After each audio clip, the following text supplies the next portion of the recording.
है जहाँ लोग पानी की बूंद बूंद को तरस रहे हैं, डेली का काम बिना पानी के करने पर मजबूर हैं। कैसे करेंगे क्योंकि उन्हें पीने तक का भरपूर पानी नहीं मिल रहा। लेकिन जैसा हमेशा होता है ना, अमीरों के पास चाहे दुनिया में कैसी भी मुसीबत क्यों ना जाए, उन्हें परेशानी नहीं होती। वैसा ही कुछ यहाँ पर भी है दोस्तों। बड़ी बड़ी प्राइवेट कंपनी ने जमीन के अंदर पानी निकालने के लिए मशीन लगा दी है, क्योंकि अभी भी कहीं कहीं ऐसी जगह है जहाँ जमीन के अंदर से पानी निकाला जा सकता है और उन जमीनों से जितना भी पानी निकलता है उसे शहरों में सप्लाई कर दिया जाता है, जहाँ पर अमीर लोग रहते हैं। लेकिन गरीब लोग बेचारे गाँव में रहने पर मजबूर है। उन्हीं गरीब लोग में होम्स परिवार भी रहता है। बड़ी मुश्किल से ये परिवार गांव में अपना गुजारा कर रहा था। अर्नेस्ट की काफी बड़ी जमीन भी थी जिसमें उसके पिता खेती किया करते थे, लेकिन पानी की कमी होने की वजह से अर्नेस्ट खेती नहीं कर पा रहा है। उसने सरकार से भी बात की कि मेरी जमीन अभी भी फर्टाइल है, यानी कि पानी मिले तो इस पर फसल उगाई जा सकती है, लेकिन किसी को भी अर्नेस्ट की बात पर भरोसा नहीं है। इसलिए अर्नेस्ट खुद से ही जमीन खोद कर ट्राई करता है कि क्या पता उसकी किस्मत अच्छी हो, उसे पानी मिल जाए जिससे उसका खेत फिर से हरा भरा हो जाएगा और फसल बेचकर वो पानी की कमी को भी अपने परिवार के लिए पूरा कर लेगा। दोस्तों, एक दिन की बात है कि अर्नेस्ट के खेत में जहाँ उसने पानी निकालने के लिए मशीन लगाई थी, वहाँ पर 2 चोर आ जाते हैं जो उस मशीन को चुराने आए थे। अर्नेस्ट तुरंत ही गन लेकर वहाँ पहुँचता है और चोरों को जैसे ही पता चलता है कि अर्नेस्ट यहाँ पर आ चुका है,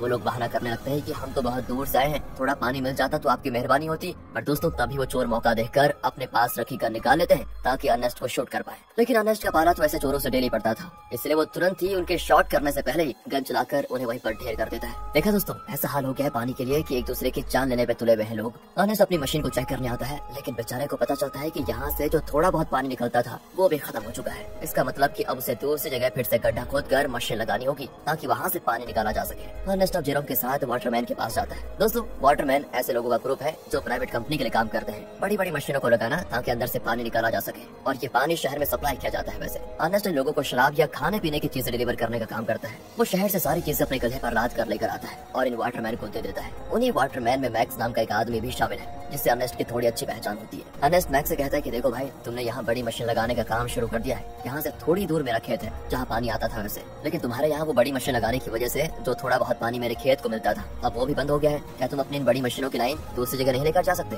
मैक्स कहता है कि ये तो मेरा काम नहीं है, तुम्हें बात करनी है तो तुम हमारे बॉस से जाकर कर सकते हो। अर्नेस्ट को पता होता है कि बॉस तो उसकी सुनने वाला है नहीं, इसलिए वो बेचारा अपना छोटा सा मुंह लेकर जेरोम के साथ घर आने के लिए निकल आता है। लेकिन जब इंसान की किस्मत खराब हो तो उसके साथ बुरी चीजें होने में टाइम नहीं लगता। ऐसा ही अर्नेस्ट के साथ भी हो जाता है। आते समय उसके गधे का पैर पत्थर से टकराने की वजह से वो नीचे गिर जाता है और गिरने की वजह से उसकी एक टांग टूट जाती है। बेचारा गधा प्यास से पहले परेशान था, टांग टूटने से उसको और तड़पन होती है, इसलिए अर्नेस्ट उसकी तकलीफ को खत्म करने के लिए मजबूरन उससे वही मार डालता है। दोस्तों, क्या करता है बेचारा। इसके बाद वो एक ऑक्शन हाउस में आता है जहाँ पुराने रोबोट्स को रिपेयर करके बेचा जाता है। अर्नेस्ट ऐसे एक रोबोट को खरीदने आया था ताकि आगे से वो डिलीवरी का काम संभाल पाए। साथ ही ऑक्शन में फैलन नाम का बंदा भी रोबोट पर बोली लगाने आता है, लेकिन आखिर में अर्नेस्ट को वो रोबोट मिल जाता है, जिसे पाकर अर्नेस्ट और जेरोम बड़े खुश होते हैं कि चलो कुछ तो काम की चीज आई हाथ में। इसके बाद दोनों हॉस्पिटल आते हैं जहाँ कैथरीन रहती है। कुछ समय पहले एक दुर्घटना का शिकार हो गई थी कैथरीन, इसलिए वो चल फिर नहीं पाती, इसलिए हॉस्पिटल में वायर के जरिए कैथरीन को रखा जाता है। वायर मतलब जो कैथरीन को चलने में मदद करते हैं। अब देखिए, अर्नेस्ट के पास इतने पैसे तो है नहीं कि वो वायर का सिस्टम खरीद कर घर लेकर आ पाए, इसलिए वो और उसके परिवार के लोग हॉस्पिटल में ही कैथरीन से मिलने आया जाया करते हैं। अब हॉस्पिटल के बाहर अर्नेस्ट की मुलाकात रॉबी नाम के बंदे से होती है जो अर्नेस्ट का बढ़िया दोस्त है, काफी ज्यादा करीबी है। उसके पास तो रहने के लिए घर तक भी नहीं है, साथ ही वो दिमाग से भी थोड़ा कमजोर है,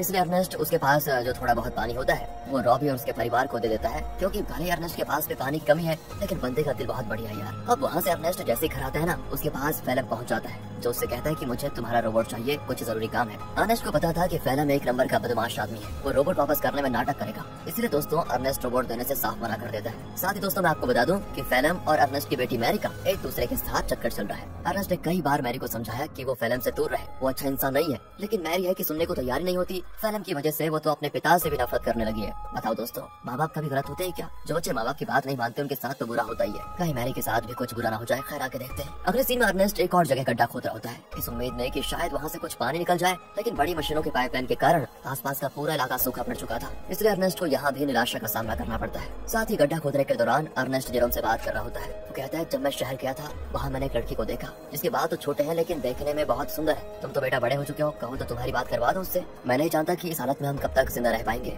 इसलिए हमारे पास जो भी पल बचे उन्हें अच्छे से जी लेना चाहिए हमें। और दोस्तों ऐसी बात बेटी आपस में बात करते हुए कुछ टाइम एक दूसरे के साथ बढ़िया तरीके से बिताते हैं। इसके बाद अर्नेस्ट जैसे घर आता है, मैरी उससे कहती है, मुझे पैसे चाहिए पापा, मैं फैलम के साथ जा रही हूँ, मुझे यहाँ पर बहुत घुटन हो रही है। अर्नेस्ट कहता है, घुटन हो रही है? मैंने बचपन से तुम्हें पाल पोस के बड़ा किया, सब कुछ देने की कोशिश की तुम्हें, और फिर भी तुम ऐसी बातें कर रही हो। मैरी तो ऊपर से जवाब देती है, कहती है, हम यहाँ पर जी नहीं रहे, सर्वाइव कर रहे हैं और मुझे ऐसी जिंदगी चाहिए ही नहीं। अर्नेस्ट के लाख समझाने पर भी जब मैरी नहीं मानती तो अर्नेस्ट मैरी को कमरे में बंद करके खिड़कियों पर कीड़े लगा देता है ताकि वो फैलम से मिल न पाए। अब अर्नेस्ट जैसे सप्लाईज लेने के लिए शहर जाने वाला रहा होता है तभी उसको पता चलता है कि रोबोट गायब है। ये देखकर उसकी हालत खराब, वो परेशान हो जाता है। वो समझ चुका था कि ये काम तो फैलम के अलावा कोई दूसरा कर नहीं सकता। वो वहाँ से तुरंत वाटरमैन के पास आता है ताकि उनसे पूछ सके कि क्या फैलम यहाँ पर आया था कि नहीं। पर वहाँ पर आते ही मैक्स और बाकी वाटरमैन मिलकर अर्नेस्ट पर धावा बोल देते हैं दोस्तों, और जमकर उसकी पिटाई करने लगते हैं। उनका कहना होता है कि तुमने हमारी सप्लाई चुराई, जो हमारी मेहनत की कमाई थी, जिसे तुमने शायद कहीं और बेच दिया होगा। अर्नेस्ट कहते हैं, अरे ये क्या कह रहे हो तुम? मैं खुद यहाँ तुमसे पूछने आया था कि क्या फैलम मेरा रोबोट लेकर यहाँ आया था या नहीं, लेकिन उल्टा तुम लोग मुझे ही मार रहे हो। दोस्तों अर्नेस्ट यहाँ पर समझ चुका था कि जरूर फैलम ने शहर से मेरे बदले सप्लाईज ले ली और उसे वाटरमैन को देने के बजाय चुरा कर कहीं और लेकर चला गया। इसलिए दोस्तों अर्नेस्ट जैसे तैसे वाटरमैन से पीछे छुड़ाकर फैलम को ढूंढने के लिए निकल जाता है, जो उसे मिल भी जाता है। साथ ही अर्नेस्ट का शक भी सही था, उसने ही सप्लाई चुराई थी दोस्तों, जिससे वो बड़े आराम से खा पी रहा था। इसलिए अर्नेस्ट गन पॉइंट पर लेकर फैलम को डरा देता है और उसे वाटरमैन के पास ले जाने लगता है, ये बताने के लिए कि सप्लाईज मैंने नहीं फैलम ने चुराई थी। आगे बढ़ते हुए दोनों काफी ज्यादा थक चुके थे। अर्नेस्ट सबसे ज्यादा थक चुका था और साथ ही साथ उसका पानी भी खत्म हो चुका था। इसीलिए दोस्तों फैलम अर्नेस्ट को बहकाने की कोशिश करता है कि मैंने सप्लाईज की थोड़ी शराब पी ली थी और थोड़ी बची है, मेरी मानो तो बची हुई शराब हम दोनों आधा आधा बांट कर पी लेते हैं। ज्यादा से ज्यादा वाटरमैन क्या करेंगे, मुझे मारेंगे ना, लेकिन अगर हमने पिया नहीं तो हम प्यास से जरूर मर जाएंगे। इस पर अर्नेस्ट मान जाता है, लेकिन जैसे ही वो फैलम को रस्सियों से आजाद करता है फैलम उस पर ही हमला कर देता है। बेचारा अर्नेस्ट पहले से थका हुआ था और मार खाने की वजह से उसका काफी ज्यादा खून बहने लगता है। इसके बाद तो फैलम जबरदस्ती बाकी सारी शराब अर्नेस्ट के मुंह में डाल देता है, ताकि जब वाटरमैन उसे देखे तो उन्हें यकीन हो जाए कि अर्नेस्ट ने सप्लाई चुराई थी और उसी ने उनकी शराब पी ली। इतना ही नहीं दोस्तों, फैलम अर्नेस्ट को मार मार कर रोबोट के साथ ही रस्सी से उसको बांध देता है, ताकि दुनिया को लगे कि रोबोट ने आउट ऑफ कंट्रोल होकर अर्नेस्ट पर हमला कर दिया, जिससे उसकी जान चली गई। और होता भी ऐसा ही है, बेचारा अर्नेस्ट मारा जाता है दोस्तों। और सभी लोगों को लग रहा था कि रोबोट ने अर्नेस्ट की जान ली। दोस्तों हमेशा अच्छे लोगों के साथ बुरा ही क्यों होता है यार। अगले सीन में जेरोम अपने पिता को खोने के बाद बहुत उदास बैठा होता है। वो सारा गुस्सा रोबोट पर उतार कर उसे तोड़ने की कोशिश कर रहा होता है, क्योंकि अभी तो उसने ये मान लिया है कि रोबोट ने उसके पिता की जान ली। लेकिन हम सब जानते हैं कि सच्चाई क्या है। तब वहाँ पर फैलम आकर जेरोम से कहता है, रोबोट को तोड़कर क्या मिलेगा, ये आगे चलकर हमारे काम आएगा, इसलिए इसको तोड़ो मत और तुम चिंता मत करो, मैं हूँ ना, मैं तुम्हारे परिवार को संभाल लूंगा, तुम्हारे और मैरी का अच्छे से ख्याल भी रखूंगा। बताओ दोस्तों, कातिल मसीहा बनने की कोशिश कर रहा है। अगले सीन में दिखाते हैं कि फैलम मैक्स के पास आकर कहता है, मुझे पानी की एक पाइपलाइन चाहिए ताकि उसकी मदद से मैं अर्नेस्ट की जमीन पर खेती कर सकूं। मैक्स कहता है, मैं क्या तुम्हारा कोई नौकर हूँ, जो तुम कहोगे और मैं कर दूंगा। तो फैलम उससे कहता है कि अच्छा, तुम्हें मानना पड़ेगा दोस्त, मानना पड़ेगा। वो दोस्तों उसका चाकू दिखाते हुए कहता है, ये चाकू तो याद रहे तुम्हें, उस दिन जब सप्लाईज लेकर तुम लोगों ने अर्नेस्ट पर हमला किया था, तब ये चाकू अर्नेस्ट ने तुमसे ले लिया था और मुझे ये चाकू उसकी बॉडी के पास मिला जिसमें तुम्हारा नाम लिखा हुआ है। सभी जानते हैं कि मरने से एक रात पहले सप्लाईज लेकर तुम्हारी और उसकी लड़ाई हुई थी। तो मैं क्या सोच रहा था कि मैं जाकर सभी को ये बात बता देता हूँ कि लड़ाई के दौरान तो मैक्स अर्नेस्ट को नहीं मार पाया, लेकिन अगले दिन जब उसे मौका मिला तो उसने अर्नेस्ट को मार दिया और आरोप डाल दिया रोबोट पर। ये सुनकर मैक्स घबरा जाता है और फैलम की बात मानते हुए कंपनी से छुपाकर एक सीक्रेट पाइपलाइन अर्नेस्ट के खेत में चालू करवा देता है, जिससे दोस्तों खेत को पानी मिलना शुरू हो जाता है। सभी बड़े खुश होते हैं कि यहाँ पर फिर से खेती हो सकेगी। फैलम दोस्तों डेली हल जोतता है ताकि फसल उगा पाए। देखते देखते उसकी मेहनत रंग ला जाती है और खेती में चारों तरफ फसल उगने लग जाती है, जिसे देखकर जेरोम और बाकी सभी बड़े खुश होते हैं। साथ ही फैलम और मैरी रिलेशनशिप में भी थे, इस वजह से मैरी प्रेग्नेंट हो चुकी थी, इसलिए उन दोनों की शादी करवा दी जाती है। शादी से फैलम बड़ा खुश था, लेकिन अंदर ही अंदर उसे ये भी याद आ रहा था कि ये सब अर्नेस्ट का था जो उससे मैंने छीन लिया। आज वो जिंदा होता तो ना ही मैरी से उसकी शादी होती और ना ही ये खेत उसे मिलता। अर्नेस्ट के मरने के बाद फैलम ने उसकी सारी चीजों को दोस्तों अपना लिया होता है, लेकिन ये इंसान यहाँ पर भी नहीं रुकेगा। अभी आप इसके पाप देखिए कितना करता है ये। अगले सीन में बैंक से कुछ कर्मचारी आते हैं जो फैलम के पैरों तले जमीन खिसका देने वाली बात बताते हैं कि जमीन पर तुम्हारी फसल उगी है। उस जमीन को अर्नेस्ट ने गिरवी रखा था, वो तो मर गया, इसलिए अब ये जमीन बैंक की होती है और इसमें जो फसल उगी है वो भी बैंक के पास ही जाएगी। फैलम कहता है, नहीं ऐसा नहीं हो सकता, ये बात तुम्हें पहले बतानी चाहिए थी जब यहाँ पर फसल नहीं उगी थी उस समय, और अगर तुम पहले बता देते तो मैं कोई दूसरी जमीन देख लेता। लेकिन दोस्तों बैंक वाले नहीं मानते, वो कहते हैं कि एक हफ्ते के अंदर अगर पैसे नहीं मिले तो इस जमीन को तुम भूल जाना। इतना कहने के बाद वो चले जाते हैं। फैलम तो परेशान हो चुका था कि अर्नेस्ट ने तो मुझे बेवकूफ बना दिया, बेकारी कहेगा, जमीन तक गिरवी रखिए, बताओ अब पैसों का बंदोबस्त कैसे कर पाऊंगा। बताओ दोस्तों, ये तो वही बात हो गई, उल्टा चोर कोतवाल को डांटे। खैर अब फैलम जेरोम से कहकर रोबोट ले जाने लग जाता है। वो कहता है, मैं रोबोट को बेचने जा रहा हूँ ताकि इससे मेरे पैसों से बैंक वालों का उधार चुका पाऊँ। लेकिन दोस्तों फैलम शरीफ आदमी नहीं था, वो रॉबी के पास आता है। वही रॉबी दोस्तों जो काफी ज्यादा करीब है, और वो उसे बहाने से साथ में ले जाता है कि मेरे साथ चलो, मैं तुम्हारे लिए पानी वगैरह का बंदोबस्त करता हूँ। इसलिए बेचारा रॉबी अपने बच्चे को लिए फैलम के साथ चला जाता है। लेकिन मैंने कहा था ना दोस्तों, फैलम के पापों का घड़ा भरा नहीं है। वो धोखे से बेचारे रॉबी के बच्चे को बेच देता है, जिनसे मेरे पैसों को वो बैंक वालों को दे देगा। अब इसकी खबर जैसे रॉबी को लगती है, वो फैलम से झगड़ा करने की कोशिश करता है, लेकिन जहाँ पर फैलम ने बच्चे को बेचा था वहाँ झगड़ा वगैरह करने का रूल नहीं होता। बच्चा बिक गया तो डील कभी नहीं टूटेगी, इसलिए वो बदमाश लोग रॉबी को शूट करके मार देते हैं दोस्तों। साथ ही वो फैलम को भी शूट करने की कोशिश करते हैं, क्योंकि उन्हें तो लगा था कि फैलम रॉबी की परमिशन के साथ उसके बच्चे को बेच रहा है। इसलिए फैलम जैसे तैसे अपनी जान बचाकर दोस्तों वहाँ से भाग जाता है। साथ ही वो रोबोट को वहीं छोड़ देता है, क्योंकि उसे जेरोम को भी तो बताना है कि ये पैसे बच्चे को बेचकर नहीं बल्कि कि रोबोट को बेच कर आए हैं। क्या कहें दोस्तों, कितना बुरा आदमी है यार फिल्म। तभी तो दोस्तों अर्नेस्ट अपनी बेटी मैरी को मना कर रहा था इसके साथ रहने के लिए। अगले सीन में बैंक को पैसा देने की वजह से जमीन फिर से फिल्म की हो जाती है, तो वहीं रोबोट आगे बढ़ते हुए अपने ओरिजिनल ओनर के पास जाने के लिए निकल पड़ता है, क्योंकि जब वो बदमाश लोग फिल्म और रॉबी को शूट कर रहे थे तो कुछ गोली रोबोट को भी लग गई थी, जिससे हुआ ये कि रोबोट की डिफॉल्ट सेटिंग ऑन हो गई और इसीलिए वो अपने ओरिजिनल ओनर के पास जा रहा है जो कि शहर में रहता है और ओनर का नाम है कैल्विन। वो जैसे उस रोबोट को देखता है तो बिल्कुल हैरान हो जाता है कि ये किसका रोबोट घूमकर वापस मेरे पास आ गया। उस रोबोट पर दोस्तों अर्नेस्ट का नाम लिखा हुआ था, इसलिए कैल्विन रेडियो के जरिए अर्नेस्ट से संपर्क करने की कोशिश करता है ताकि वो आगे आए और अपने रोबोट को वापस लेकर जाए। जेरोम तो जैसे ही रेडियो को ऑन करता है तो बिल्कुल हैरान हो जाता है कि फिल्म ने तो कहा था कि उसने रोबोट को बेच दिया, अब ये कैल्विन बता रहा है कि रोबोट उसके पास है। इसलिए दोस्तों वो डिसाइड करता है कि अगर कैल्विन रोबोट वापस देना चाहता है तो कोई नहीं, ये तो बहुत अच्छी बात है, मैं जाकर उसको ले लेता हूँ। अगले सीन में जेरोम को रॉबी की पत्नी दिखाई देती है, जो रॉबी और उसके बच्चे के वापस न आने पर सदमे में जा चुकी थी। वो एक गुड़िया लेकर रॉबी और अपने बच्चे के आने का इंतजार करती है। सच में दोस्तों बेचारी के साथ बहुत बुरा हुआ ना। एंड इस चीज को देखकर जेरोम को लगता है कि जरूर कुछ तो बात है जो फिल्म छुपा रहा है। जिसके बाद वो शहर के बॉर्डर पर आता है,